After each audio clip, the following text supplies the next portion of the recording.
There was a man and his wife. They argued for months over who should make the coffee in the morning. The man definitely thought it was the wife's job, and she did not agree.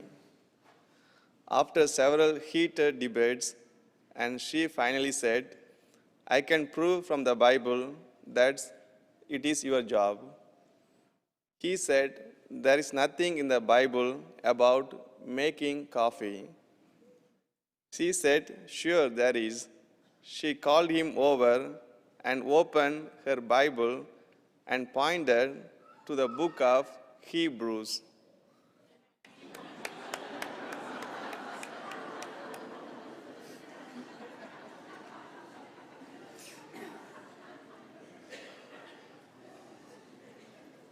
Dear friends in Jesus Christ, this is the last Sunday of the church year.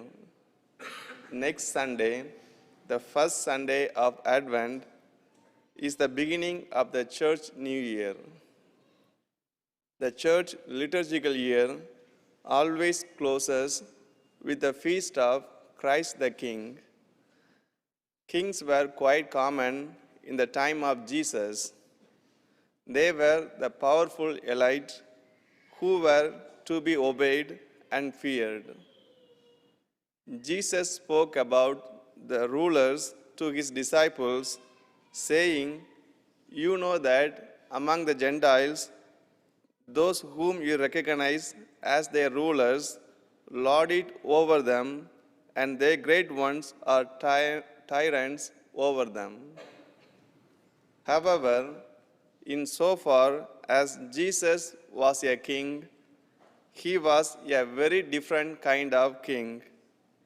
He proclaimed the kingdom of God, which was a very different kind of kingdom to the kingdom of this world. The reading today suggests that Jesus' role as king was much closer to that of the traditional shepherd at the time of Jesus. Normally, the king and the shepherd would have been at a complete opposite of the social spectrum. One was powerful and the other one was powerless. One had status and honor, the other one would have been considered avoided of status and having a dishonorable occupation. Yet, in the gospel, when Jesus comes at the end of the time as the glorious Son of Man, sitting on his throne like a king, he behaves like a shepherd, separating the sheep and the goats, as a shepherd would do at the time of the day. A good shepherd would pay special attention to the weak and vulnerable among his flock. In the first reading, the Lord speaking through the prophet Ezekiel portrays himself as a good shepherd in this sense, rescuing those who have been scattered, looking for the lost one, bringing back the stray, bandaging the wounded, making the weak strong. That picture of the shepherd reminds us very much of the ministry of Jesus. He went looking for the lost, he healed the wounded, he strengthened the weak. The responsible psalm also depicts the work of the shepherd in a way that reminds us the ministry of Jesus. He led people near restful waters to revive their drooping spirits. Jesus continues that ministry today as the risen Lord. He continues to revive our drooping spirits, to strengthen us in our weakness, to heal our wounds, to lead us home when we are astray. In the Gospel, Jesus not only declares that he is a personal provider for the weakest and most vulnerable, but he identifies himself with them in the most complete way possible. It is almost a case of a role reversal.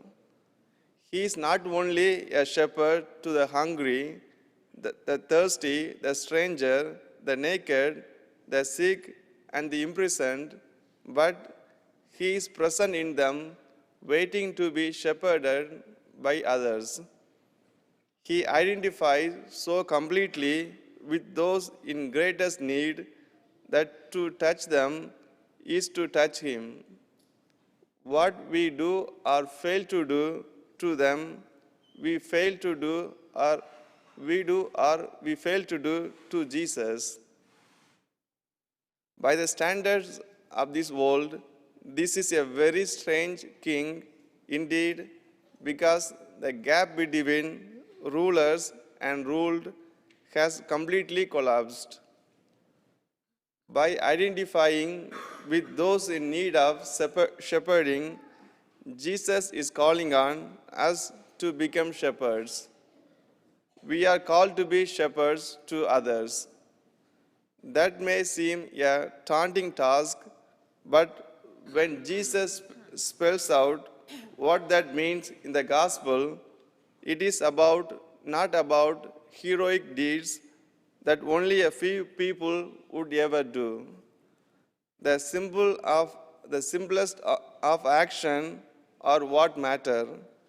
The little deeds of kindness, such as welcoming stranger, visiting the sick, visiting those in prison, feeding the hungry, and clothing those who are poorly clad.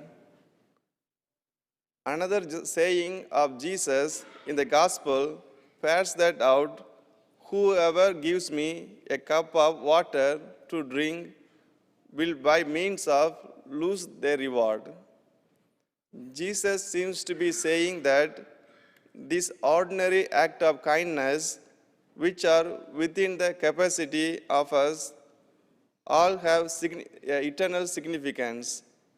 Such actions will so often go unnoticed by others, or the royal roads to life, both now and the life to come.